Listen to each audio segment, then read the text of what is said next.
एक तरफ अंतर्राष्ट्रीय मीडिया है, दूसरी तरफ देसी मीडिया है। दोनों ही एक ही खबर कवर कर रहे हैं, लेकिन दोनों के ही खबर कवर करने का तरीका अलग अलग है। देसी मीडिया को एक आंदोलन में केवल साजिश नजर आती है, देसी मीडिया को एक आंदोलनकारी में चाइना का एजेंट नजर आता है, लेकिन उसी खबर को लेकर के अंतर्राष्ट्रीय मीडिया बड़े संवेदनशील तरीके से कवरेज कर रहा है।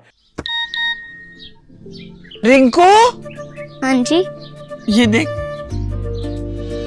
आगे तो चले। सत श्री अकाल बीजी। सत श्री अकाल पुत्र। अब साफ दिखाई दे रहा है बीजी।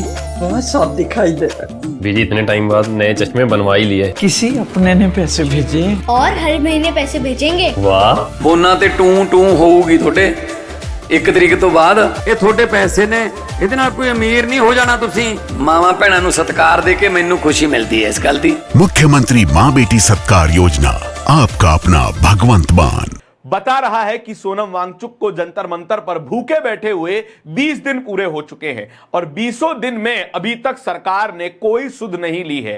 सरकार ने अदालत के सामने तो कह दिया कि हम सोनम वांगचुक की सेहत का ध्यान रखेंगे, लेकिन सेहत बिगड़ क्यों रही है इस बात के बारे में अदालत में एक शब्द कहने की जहमत कतई नहीं उठाई। ये वही सरकार है जिसके मुखिया परीक्षा पर चर्चा करते हैं, पेपर आने से पहले छात्रों को संबोधित करते हैं, लेकिन जिन छात्रों का पेपर लीक हो गया है उनसे चर्चा करने का वक्त इनके पास कतई नहीं है। जो इन छात्रों के बारे में बात कर रहे हैं, उनके लिए आंदोलन कर रहे हैं, उनसे बात करने का इनके लिए कोई वक्त नहीं है। लेकिन अंतर्राष्ट्रीय मीडिया रोजाना बता रहा है कि सोनम वांगचुक का वजन कितना कम हो गया, सोनम वांगचुक का ब्लड प्रेशर किस तरीके से घटता चला जा रहा है, ब्लड शुगर कैसे खतरनाक तरीके से गिरता चला जा रहा है। सोनम वांगचुक जिस स्थिति में है, कोई सामान्य व्यक्ति होता तो उसे अभी तक एडमिट कर लिया गया होता, उसे खाने की हिदायत दी गई होती कि आप खाना खा लीजिए, नहीं तो आपकी मृत्यु हो सकती है। लेकिन क्या सरकार यही बात सुनना चाहती है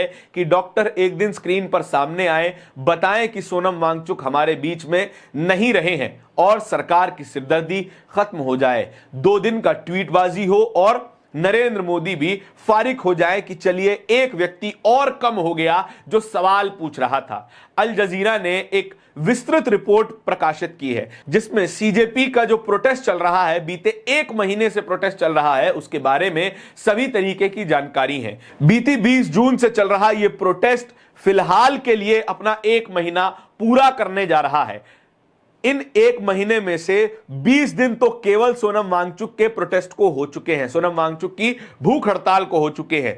अकेले सोनम वांगचुक भूख हड़ताल पर नहीं बैठे हैं, कई स्टूडेंट यूनियन के सदस्य और कई छात्र नेता भी इस अनशन पर बैठे हुए हैं, लेकिन उनके बारे में कोई खबर नहीं छापी जा रही है। यह तो अंतर्राष्ट्रीय मीडिया का लहजा हो गया पत्रकारिता करने का, लेकिन देसी मीडिया क्या कर रहा है? देसी मीडिया जाता है, वहां पर दिखाता है कि किस तरीके से ब्रेड पकौड़े खाए जा रहे हैं, दिखाता है कि सोनम वांगचुक की बोतल में आखिर क्या भरा हुआ है और इंटरव्यूज कर रहा है। अभिजीत दीपके के साथ एबीपी की एक पत्रकार का वीडियो वायरल हो रहा है जिसमें वो पत्रकार दीपके से बात करती हुई नजर आती हैं, सवाल उठाती हैं कि आपके आंदोलन में कई ऐसे नारे लगाए जा रहे हैं जो आपत्तिजनक है। अभिजीत दीपके उन्हीं को काउंटर करते हुए पूछते हैं कि आपको कौन से ऐसे नारे सुनाई दे गए जिन पर आपको आपत्ति हो रही है।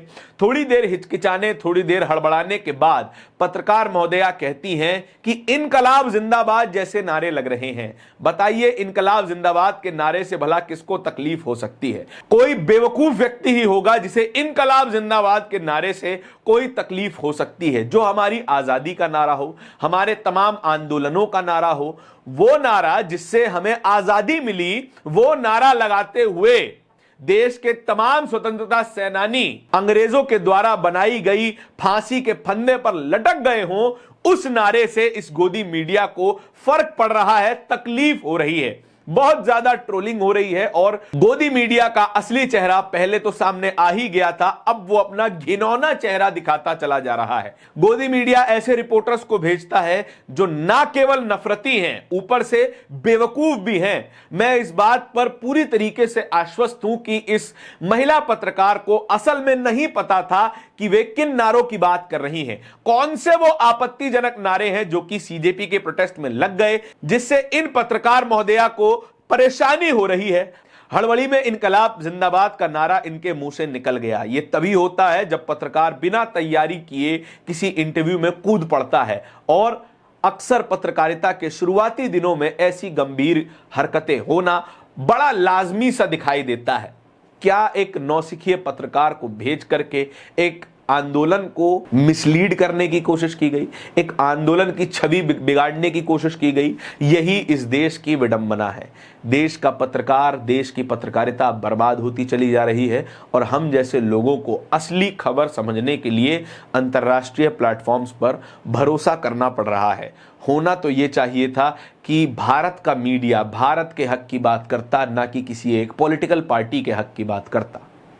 इस पूरी खबर के बारे में आपके क्या विचार है, कमेंट सेक्शन में बताइएगा जरूर। इस तरीके की और भी खबरों को देखते रहने के लिए बोलता हिंदुस्तान को सब्सक्राइब जरूर कीजिएगा। बहुत बहुत शुक्रिया।